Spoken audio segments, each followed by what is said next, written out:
What actually happens in the split second between a browser hitting your Magento store and the first real line of application code running? Most developers can point at pub/index.php and shrug.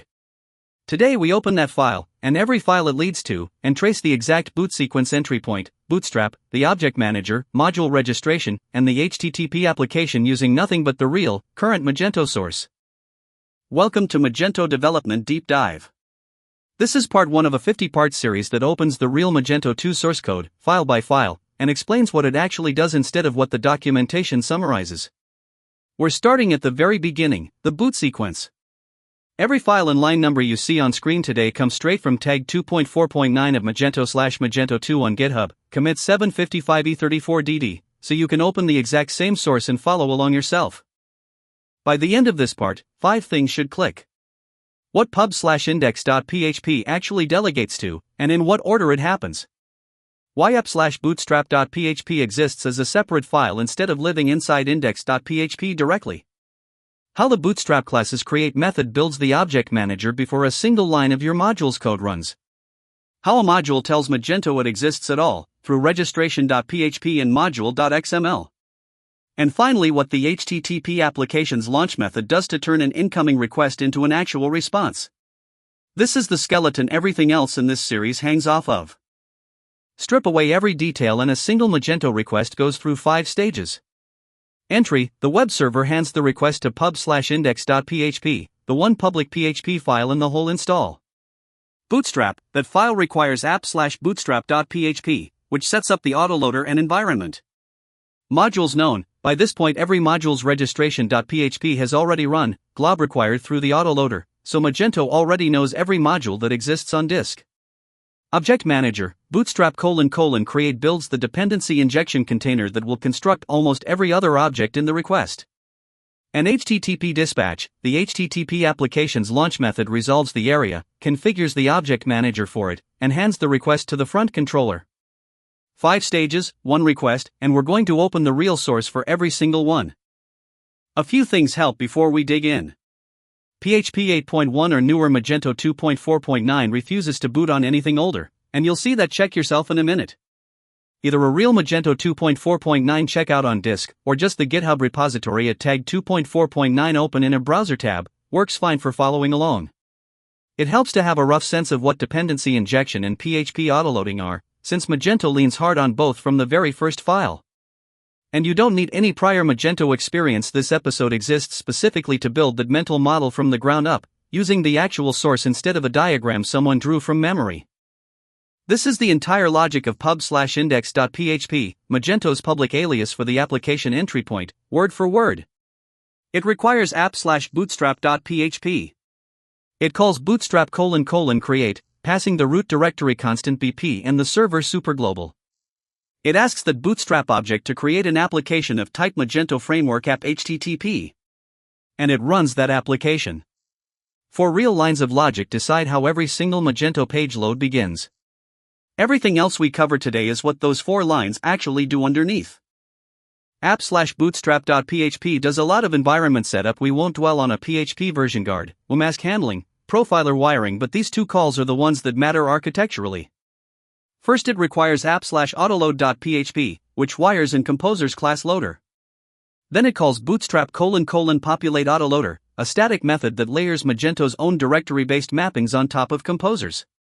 Notice this happens before Bootstrap: create is even called from index.php. By the time create runs, the autoloader is already fully wired. Take Magento_store, one of the core modules, as a real example.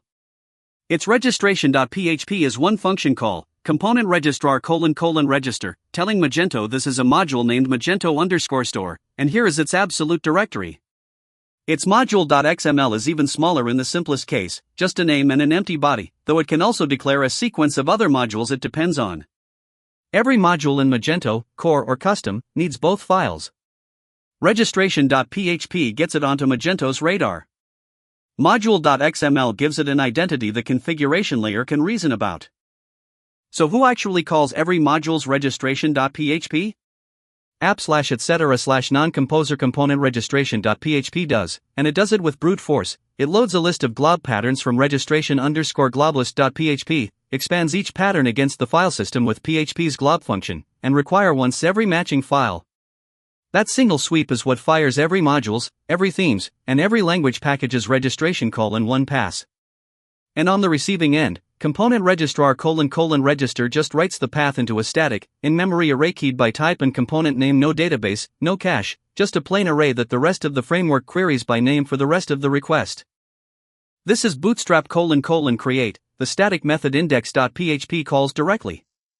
It populates the autoloader again, cheap and idempotent, so calling it twice is harmless. Then, if no factory was passed in, builds an ObjectManagerFactory through create ObjectManagerFactory. That factory then gets handed to Bootstrap's own constructor, which we're about to look at, and the constructor is where the actual object manager gets built. Create is short, but it's the exact hinge point between raw PHP bootstrapping and Magento's dependency injection container coming to life. Bootstrap's constructor calls this method ObjectManagerFactory::create, and this is where the object manager you inject into every constructor in Magento actually gets built.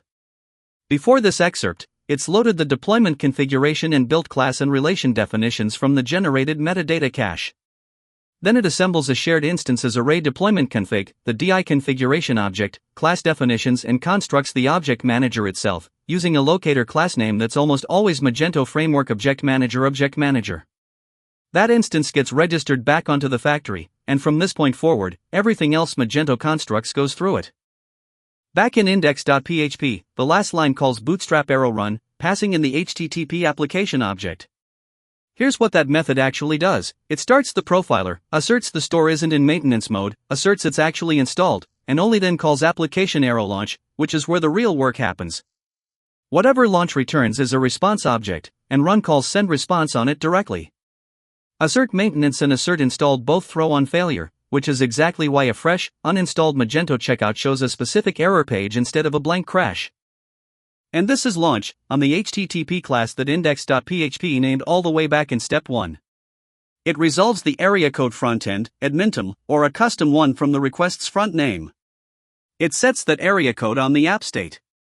Then, critically, it calls ObjectManager arrow configure, loading area-specific DI configuration into the same Object Manager Bootstrap built back in step 6. Only after that does it fetch the front controller interface implementation and dispatch the request.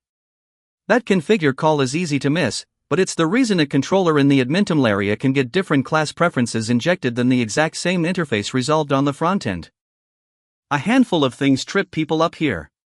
Populate autoloader genuinely runs twice, once directly in app/bootstrap.php and again inside Bootstrap::create. That's not a bug, it's defensive and cheap, but it confuses people reading the call graph for the first time. Assert maintenance and assert installed can terminate the process with exit 1 before any of your custom code executes, which is why a broken module can sometimes look like Magento itself is broken. The Object Manager arrow configure call inside HTTP:/launch reloads DI configuration per area, so preferences genuinely differ between frontend and admintum requests within the same PHP process. And registration.php is discovered by a file system glob pattern, not by Composer's own autoload map. Forget to create it for a custom module, and Magento will act as if that module doesn't exist at all, no error, just silence. Let's pull the whole boot sequence together. Pub/index.php is 4 real lines: require Bootstrap, create the Bootstrap object, create the HTTP application, and run it. App/bootstrap.php's whole job before any of that is wiring the autoloader. Every module becomes visible through its own registration.php and module.xml, glob required by NonComposerComponentRegistration.php and stored by ComponentRegistrar in a plain in-memory array. Bootstrap::create hands off to ObjectManagerFactory, which is where the dependency injection container that powers the rest of Magento actually gets built. And HTTP::launch is the method that turns all of that setup into an actual response, resolving the area, reconfiguring the object manager for it, and dispatching to the front controller. That's the skeleton. Every future episode in this series lives somewhere inside it. That's how Magento actually boots, straight from the pin 2.4.9 source with every file and line cited. Part 2 goes one layer deeper into the module system itself, the full module.xml sequence graph, how load order gets resolved, and what happens when two modules declare conflicting sequences. If you want the rest of this series as it publishes, subscribe now. Thanks for watching, and I'll see you in part 2.